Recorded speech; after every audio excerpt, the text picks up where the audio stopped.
Welcome back to the Done Deal Show. Hit the like button. Make sure you are subscribing and join that notification group chat. Scan that QR code there. We put all the links to our shows in there. Oh, exciting times. The transfer window is only 5 to 6 weeks away from opening. Clubs are already busy getting their diligence done, working on deals that may come in ahead of the transfer window. Some big updates on Liverpool. Big updates on Arsenal, but I want to start with Manchester United. The story has it that Paul Pogba is returning. The prodigal son in many people's eyes. For me, one of the best midfield players that my football club has ever produced, returning. To begin with, it is going to be in training capacity, according to Sasha Tavolieri, who says that Pogba is likely to train at Manchester United's Carrington training facilities whilst he waits for a new club. And of course, you could draw parallels. This is exactly what happened with Johnny Evans. Johnny Evans signed a deal for us and has actually been one of our best centre-backs in the last season or so. A number of other Premier League clubs linked with moves to Paul Pogba, Arsenal being one of them, Chelsea being another name that has come up, especially from their fans. A lot of Arsenal, a lot of Chelsea. In fact, a lot of fans of most Premier League clubs like the idea of Pogba potentially coming in to their club over the course of the next 5 to 6, 7 weeks on a free transfer. And it got me to thinking, would he be a good addition to this Man United squad? Now, I know there's a section of United fans that will say, but he was toxic. I don't necessarily think he was. Did he always do the right thing? No. But did the club have the right culture and structure and behaviours to push the most professional behaviour from our players? And I'm not singling out Paul Pogba, I'm talking in general. No. At the same time, God, we need a player like him. Someone who can sit that bit deeper. Someone with that experience, that winning mentality, who has won league titles, won World Cups, understands the Premier League. I'm not saying it will happen.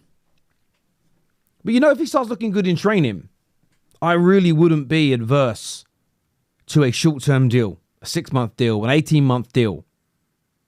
Even something along the lines of a sort of pay him when he plays, because we know he has had injury problems. I'm not suggesting we make him the highest paid player at the club and try and build our team around him, more so because of the injury problems. But I would be genuinely worried, a bit fearful if he was to join a Premier League rival, even if it's just 15 to 20 league games a season. And I'm just being very conservative with his availability. The man's ability is absolutely phenomenal. But United fans, rival fans, where do you think he's going to end up? Will it be the Premier League? Will it be somewhere else? Give us your thoughts, feelings and opinions in the comment section below. Now, moving on to Liverpool.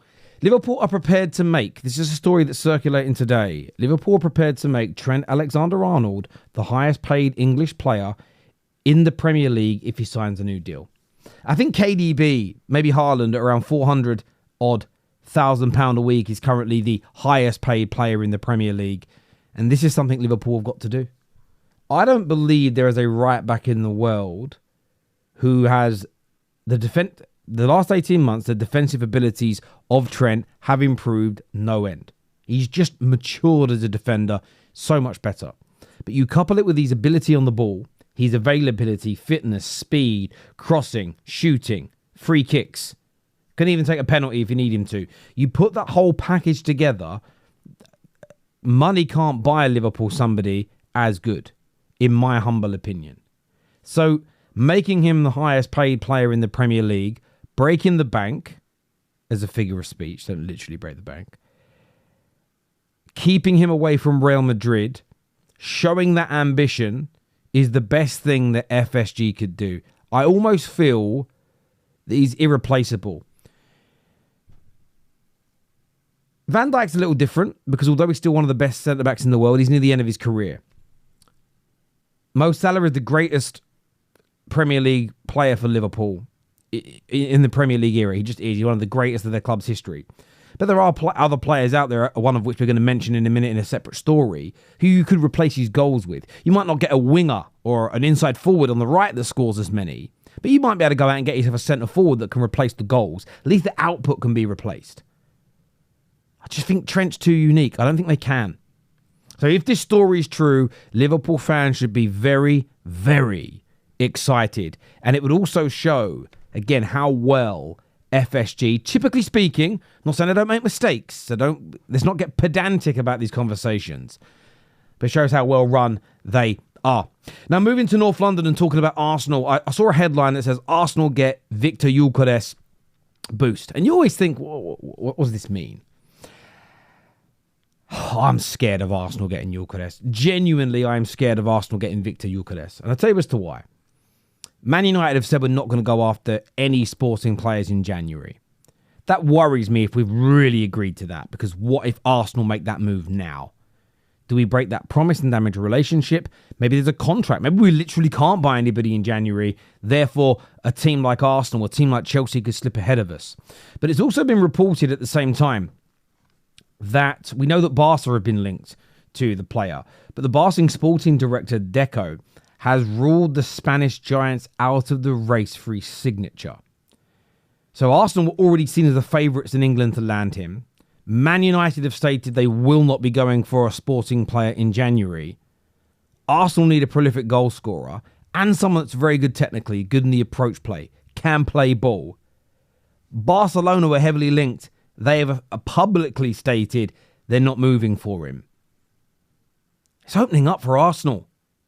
It feels to me, yes, you might wait till the summer and get him a little bit cheaper.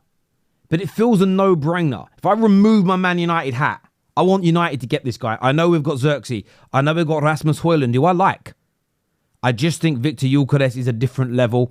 Man United fans, we can argue amongst ourselves, but I remember when Erling Haaland was available and we said, but we're developing Rashi and we've got Martial and we've got Greenwood coming through. For one reason or another, how crazy was it now that we didn't demand our club go out and get Erling Haaland? I think if the fans would have collectively said, just go get him, forget the rest, forget about pathways and everything else, go and get him.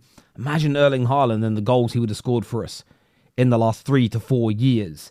He could have changed our fortune somewhat, and that's the type of player that Viktor Gyökeres is.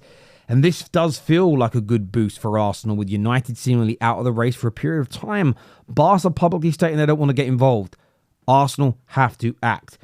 Some people don't think Arsenal are scary, and that's their point of view, or became scary over the last few years. That is their point of view and perspective. I said it 2 years ago, and I've said it on a few occasions since. Sometimes I've said it a little bit tongue-in-cheek to wind people up, but when I have said it and meant it, it's damn, I'm worried they're going to get back to the pinnacle of the game whilst my club is still in the mud. And this is the type of signing that if it came through in January, they could make a 9-point gap up with a player like Viktor Gyökeres being added to their squad. Doesn't necessarily have to be a number 9, but I think someone that creates at a high level or scores at a high level in any of those forward positions could be a game changer for Arsenal. Now, another link to Arsenal I also read today is there's reports that they may be making a £90 million bid to Barcelona to sign Rafinha. Now, for the past year or so, and before you guys go, stupid story, just let me give you my opinion first, and maybe we agree before you attack me for the story. I think up until maybe 3 or 4 months ago, the links of Arsenal to Rafinha were fairly credible. I think Barcelona had looked at him and gone, good player, scored some goals, but hasn't really set the world alight. I feel Arsenal have always had a chance to prize him back away from Barcelona. But I think that ship has sailed. I don't necessarily believe this story. I don't know if Arsenal are going to... I just don't think he wants to leave. I don't think Barca want to let him go. And unless Arsenal have got sort of wind that there really are big financial problems at Barcelona and they will do it, they will sell him, but they'll sell him kind of unwillingly. They'll sell him in a way, through bated breath. Frustratingly, they say yes. Unless that's the case, I just don't see that happening. 6 months ago, in the summer, I think it would have been plausible.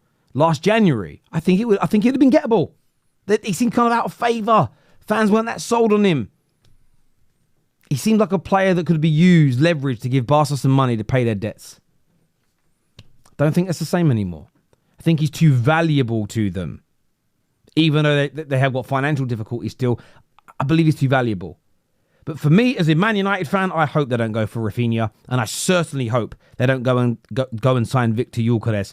But either one of those types of players this January for Arsenal is game-changing. And you may not think that it's a scary prospect if they sign those types of players. But the people that say nothing Arsenal do would make me worried are the same people that laugh when they don't make those signings. So make that make sense. Do me a favour, please, and hit the like button before you leave. I'd like your views on the Pogba deal.